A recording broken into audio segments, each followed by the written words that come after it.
بیٹا، آپ نے مجھے پہچانا؟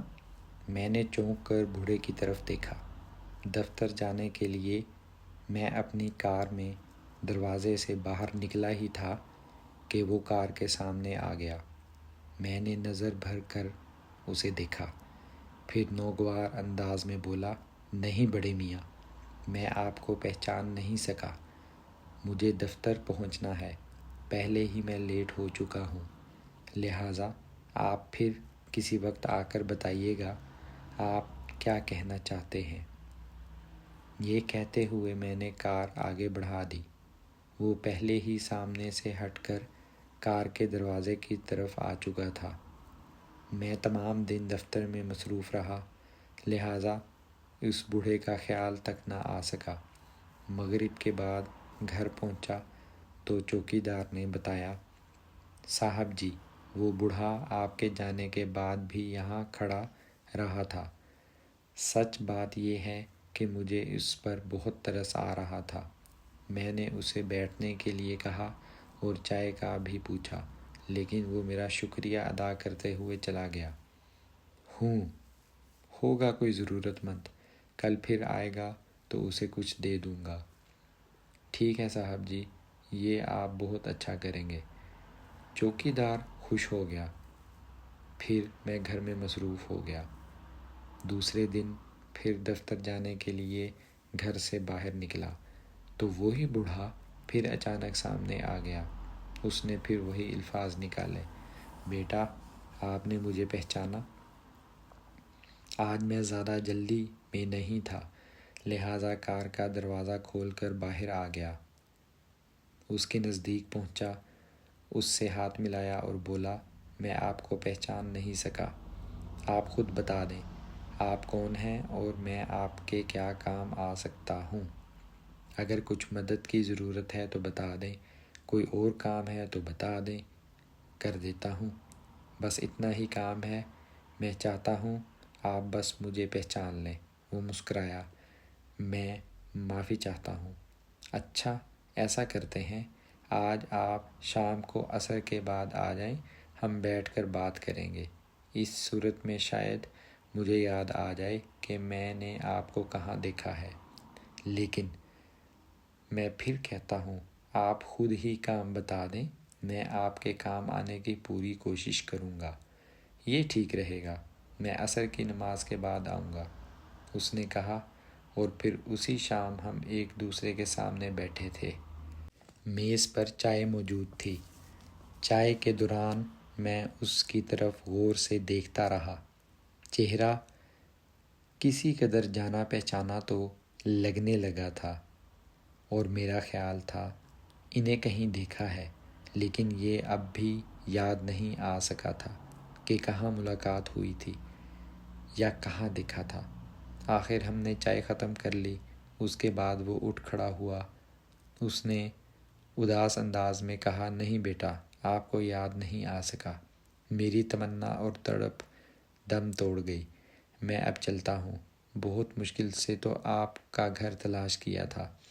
گاؤں میں کسی سے پتہ چلا تھا آپ یہاں رہتے ہیں۔ آخر اس میں کیا حرج ہے، آپ خود بتا دیں۔ نہیں، میں جب گھر سے چلا تھا تو یہی خواہش لے کر چلا تھا، آپ مجھے دیکھ کر پہچانتے ہیں یا نہیں۔ بس میری خواہش یہی تھی جو پوری نہیں ہو سکی۔ خیر، اللہ کو یہی منظور تھا۔ اللہ حافظ۔ نہ جانے یہ کہتے ہوئے کیوں مجھے شدید رنج کا احساس ہوا۔ ادھر وہ ہاتھ ملا کر دروازے کی طرف قدم اٹھا رہا تھا، پھر اچانک میرے دماغ میں ایک جھمکا سا ہوا۔ میں زور سے اچھلا اور بے ساختہ میرے منہ سے بلند آواز میں نکل گیا، چاچا جانو۔ اسے بھی ایک جھٹکا لگا، ساتھ ہی وہ تیزی سے مڑا۔ میں نے اس کے چہرے پر خوشی محسوس کی۔ پھر وہ تقریباً دوڑ کر میری طرف آیا اور میں اس کی طرف دوڑا۔ دوسرے ہی لمحے ہم ایک دوسرے سے چمٹ چکے تھے۔ میری آنکھوں میں آنسو آ گئے۔ مجھے اپنے اوپر حد درجے افسوس ہونے لگا کہ میں چاچا جانو کو نہ پہچان سکا۔ وہ چچا جانو جس کا احساس میری گردن پر تھا۔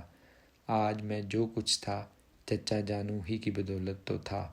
میرے والد تو میرے ہوش سنبھالنے سے پہلے ہی دنیا سے رخصت ہو چکے تھے۔ والدہ دوسروں کے گھر میں کام کاج کر کے مجھے پالتی رہیں، لیکن ان میں اتنی سکت نہیں تھی کہ وہ مجھے اسکول میں تعلیم دلوا سکتیں۔ چچا جانو ہی وہ شخصیت تھے جنہوں نے مجھے اسکول میں داخل کروایا۔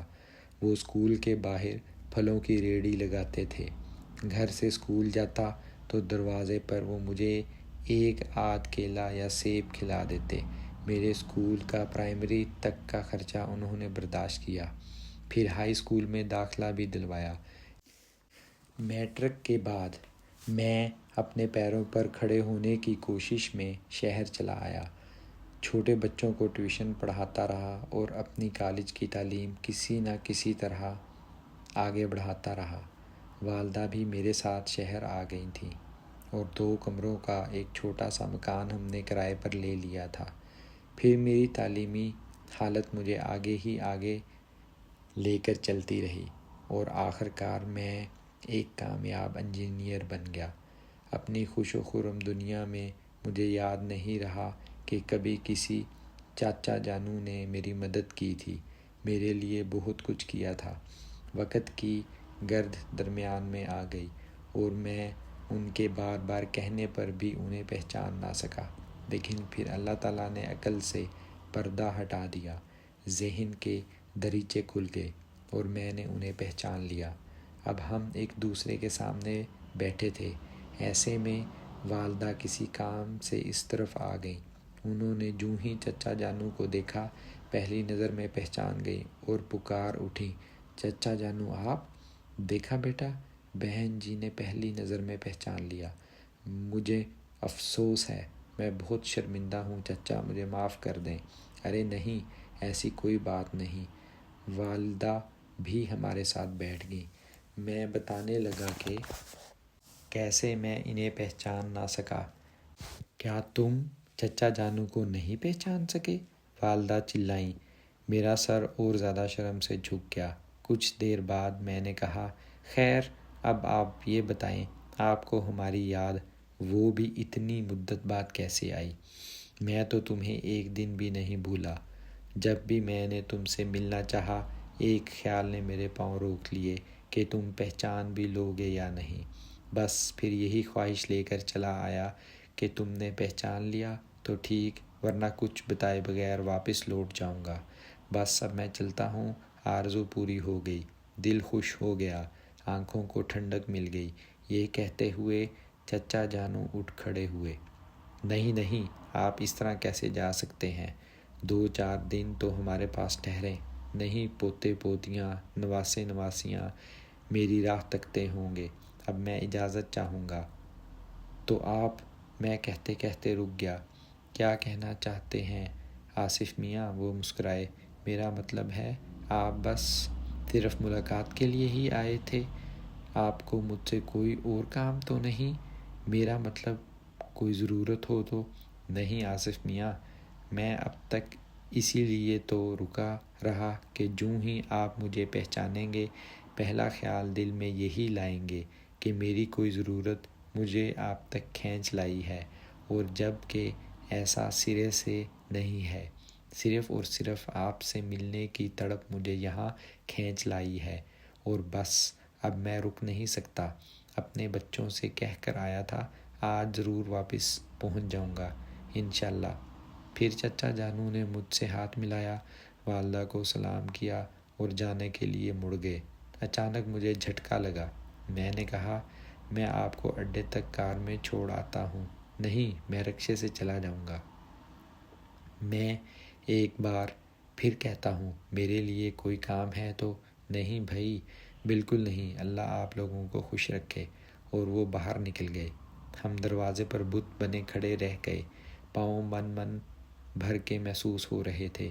ایسے میں والدہ کی آواز سنائی دی، بیٹا ملنے کے لیے تو ان سے ہمیں جانا چاہیے تھا، اور ملنے وہ خود آئے ہیں۔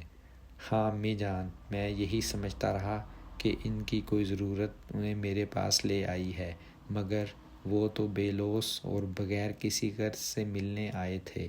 ایسے نایاب لوگ اب دنیا میں خال خال ہی ہیں۔ یہ کہتے ہوئے میں سسک اٹھا۔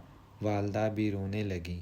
آنسوؤں کی دھند میں ہم چچا جانو کو جاتے ہوئے دیکھتے رہ گئے۔